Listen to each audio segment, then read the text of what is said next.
MSP की मांगों को लेकर विरोध प्रदर्शन कर रहे किसान संगठनों ने आज फिर दिल्ली कूच का ऐलान किया है। किसान संगठनों ने शांतिपूर्ण तरीके से दिल्ली कूच का आह्वान किया है, जिसे लेकर स्पेशल ब्रांच ने दिल्ली पुलिस को अलर्ट जारी किया है, जिसमें आशंका जताई गई है कि प्रदर्शनकारी दिल्ली में छोटी गाड़ियों के जरिए दाखिल हो सकते हैं। दिल्ली कूच को लेकर प्रदर्शनकारी बॉर्डर से सटे गांव और गलियों का भी सहारा ले सकते हैं। वही स्पेशल ब्रांच के अलर्ट के बाद दिल्ली पुलिस ने किसानों के बस और ट्रेन से आने की संभावनाओं के चलते बॉर्डर पर चौकसी बढ़ा दी है। बता दें कि किसान संगठनों ने रविवार को देश भर के किसानों से 6 मार्च को दिल्ली कूच करने का आह्वान किया। साथ ही 10 मार्च को दोपहर 12 बजे से शाम 4 बजे के बीच रेलवे ट्रैक को जाम करने की भी घोषणा की है, जिसके बाद 14 मार्च को दिल्ली में किसान महापंचायत आयोजित करने का भी ऐलान किया गया है। Bureau report, Republic Bharat. Lok Sabha चुनावों की तारीखों का कभी भी ऐलान हो सकता है, लेकिन बड़ी बात यह है कि महाविकास आघाड़ी की तरफ से अभी तक सीट शेयरिंग को लेकर कोई सहमति नहीं बनी है। लेकिन आज इसी को लेकर एक बड़ी बैठक होने वाली है। बैठक में क्या कुछ रहेगा, आइए इस रिपोर्ट में आपको दिखाते हैं। लोकसभा चुनाव में सीट बंटवारे को लेकर महाविकास आघाड़ी की आज बड़ी बैठक होनी है।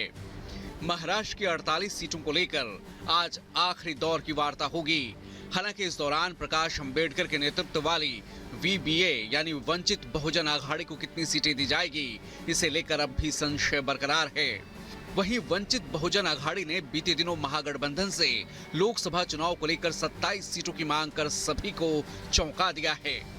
बता दें कि प्रकाश अंबेडकर कई बार दावा कर चुके हैं कि वो अपनी पार्टी के साथ लोकसभा चुनाव के लिए पूरी तरह से तैयार हैं। अगर एमवीए उनके मांग की गई सीटों पर विचार नहीं करती तो वो 48 सीटों पर अकेले ही चुनाव लड़ेंगे। हालांकि इससे पहले एनसीपी-एसपी के राष्ट्रीय महासचिव जितेंद्र आह्वाड ने प्रकाश अंबेडकर से अपील की थी कि वो सीट शेयरिंग को लेकर जारी चर्चा में हिस्सा लें। ऐसे में आज की आखिरी दौर की वार्ता पर सभी की नजरें टिकी हुई हैं। Bureau report, Republic Bharat. CM Yogi Adityanath Uttar Pradesh को उत्तम प्रदेश बनाने की दिशा में लगातार प्रयासरत है और इसी क्रम में इटावा को आज 500 बेड के सुपर स्पेशलिटी हॉस्पिटल की सौगात सीएम योगी आदित्यनाथ देने जा रहे हैं। रिपोर्ट देखें। मुख्यमंत्री योगी आदित्यनाथ आज इटावा का दौरा करेंगे। इस दौरान सीएम योगी जिले को 500 बेड के सुपर स्पेशलिटी अस्पताल की सौगात देंगे। साथ ही 147 करोड़ रुपए की 37 विकास परियोजनाओं का लोकार्पण और शिलान्यास भी करेंगे। बता दें कि सीएम योगी करीब 11:30 बजे सेफई पहुंचेंगे, जिसके बाद करीब 11:15 बजे सेफई मेडिकल कॉलेज परिसर में अस्पताल का लोकार्पण करेंगे। 2014 में सेफई मेडिकल कॉलेज में 500 बेड के सुपर स्पेशलिटी अस्पताल बनवाने की स्वीकृति दी गई थी, जिसके बाद भूमि पूजन के बाद काम शुरू भी हुआ था। हालांकि राज्य में तत्कालीन सरकार के बजट के अभाव में अस्पताल का काम बीच में धीमा हो गया। इसके बाद योगी सरकार ने इसकी सुध ली और अब अस्पताल का काम लगभग पूरा हो चुका है। वहीं आज सीएम योगी लखनऊ में आयुष विभाग से जुड़ी कई परियोजनाओं की सौगात देंगे। शाम करीब 4:30 बजे आयुष विभाग की 228 करोड़ की 271 विकास योजनाओं का सीएम योगी लोकार्पण करेंगे। और इस वक्त एक बड़ी खबर आपको बता दें, और बड़ी खबर शाहजहां शेख से जुड़ी बड़ी खबर ये आ रही है कि सीबीआई को इनकार कर दिया बंगाल पुलिस ने कस्टडी देने से। शाहजहां शेख की कस्टडी देने से इनकार कर दिया बंगाल पुलिस ने। दरअसल हाईकोर्ट का ऑर्डर लेकर पहुंची थी सीबीआई कस्टडी लेने के लिए, लेकिन इस बीच बंगाल सीआईडी ने साफ इनकार कर दिया। सीबीआई ने हाईकोर्ट के चीफ जस्टिस को पूरे मामले में जानकारी दे दी है। चीफ जस्टिस ने आज सुनवाई का भरोसा दिया है। सूत्रों के हवाले से खबर है कि ईडी भी अपना पक्ष कोर्ट में रख सकती है। हाईकोर्ट के आदेश के बाद सीबीआई ने ईडी की टीम पर हमला मामले में एफआईआर दर्ज कर ली है। सीबीआई की टीम कल शाम कोर्ट के आदेश के बाद शाहजहां की कस्टडी लेने के लिए पहुंची थी, लेकिन बंगाल पुलिस ने सीबीआई को कस्टडी नहीं सौंपी। तो ये बड़ी खबर आपको बता दें, शाहजहां शेख जिसको कस्टडी में लेना चाहती है सीबीआई, बाकायदा हाईकोर्ट का ऑर्डर लेकर पहुंची थी, लेकिन बंगाल पुलिस ने साफ इनकार कर दिया।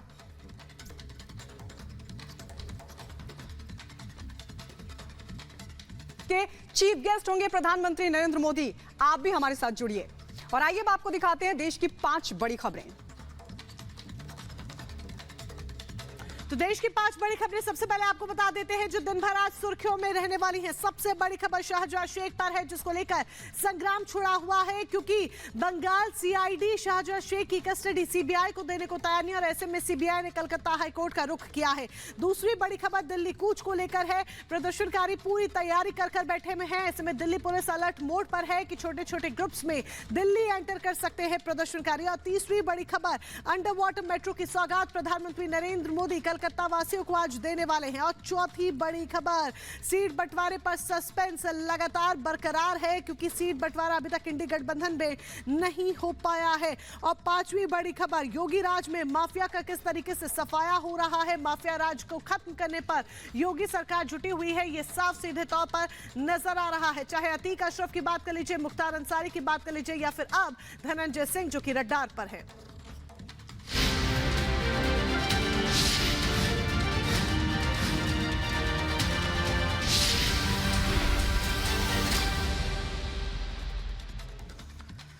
एक तरफ प्रधानमंत्री नरेंद्र मोदी ताबड़तोड़ दौरे करते हुए नजर आ रहे हैं अलग अलग राज्यों के, तो दूसरी तरफ सौगातों की वर्षा भी पीएम मोदी कर रहे हैं। बड़ी जानकारी कलकत्ता में आज अंडर वाटर मेट्रो की सौगात प्रधानमंत्री नरेंद्र मोदी कलकत्ता वासियों को देने वाले हैं, जिसको लेकर बेहद उत्सुकता कलकत्ता वासियों में भी देखी जा रही है, क्योंकि पश्चिम बंगाल के अपने दौरे पर प्रधानमंत्री नरेंद्र मोदी और इस बीच कोलकाता में अंडर वाटर मेट्रो का उद्घाटन पीएम करेंगे।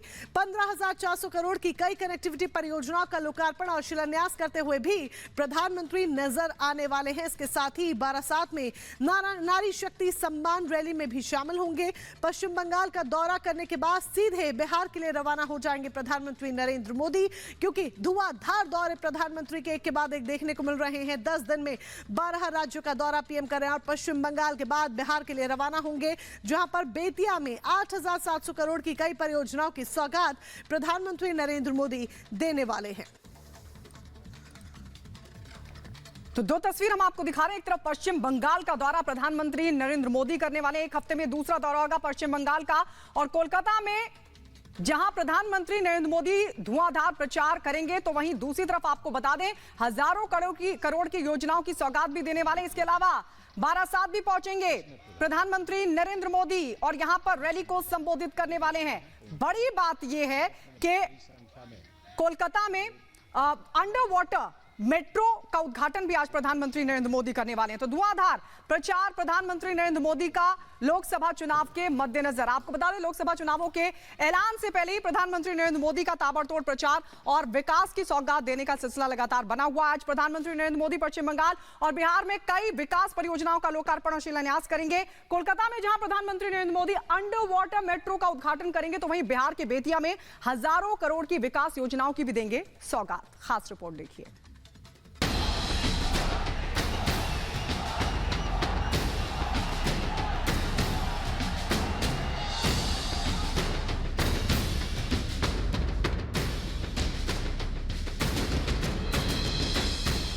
पीएम मोदी के तूफानी दौरों और विपक्ष पर ताबड़तोड़ प्रहार का सिलसिला लगातार जारी है।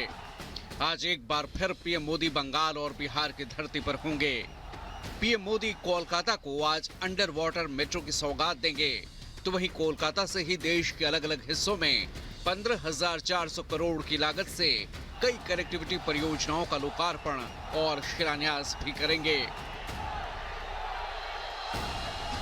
कोलकाता में हुगली नदी के नीचे तैयार देश की पहली मेट्रो सुरंग का पीएम आज उद्घाटन करेंगे। आइए आपको कोलकाता अंडर वाटर मेट्रो की खासियत के बारे में पहले बताते हैं।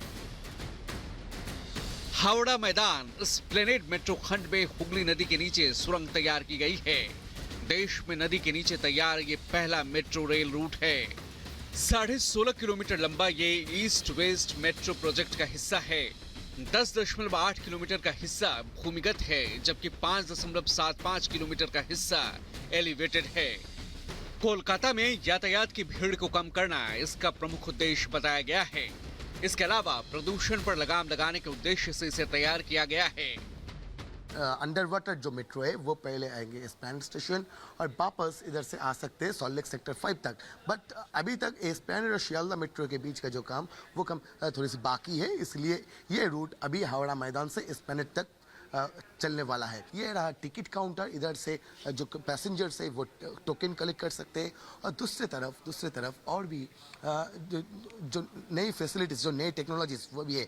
ये है ईस्ट वेस्ट मेट्रो की जो स्मार्ट कार्ड रिचार्ज मशीन, वो रिचार्ज मशीन, और ये पूरा 3 रिचार्ज मशीन यहाँ पे जो पैसेंजर्स वो स्मार्ट कार्ड को, जो मंथली कार्ड होता है वो स्मार्ट कार्ड को रिचार्ज भी कर सकते हैं, रिन्यू भी कर सकते हैं, टोकन भी लोग रिन्यू कर सकते हैं।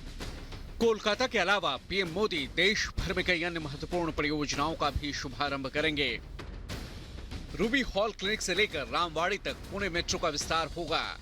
एसएन जंक्शन मेट्रो स्टेशन से त्रिपुनिथुरा मेट्रो स्टेशन तक कोच्चि मेट्रो के रेलवे के प्रथम चरण का विस्तार होगा। ताज ईस्ट गेट से मनकामेश्वर तक आगरा मेट्रो का विस्तार भी होगा।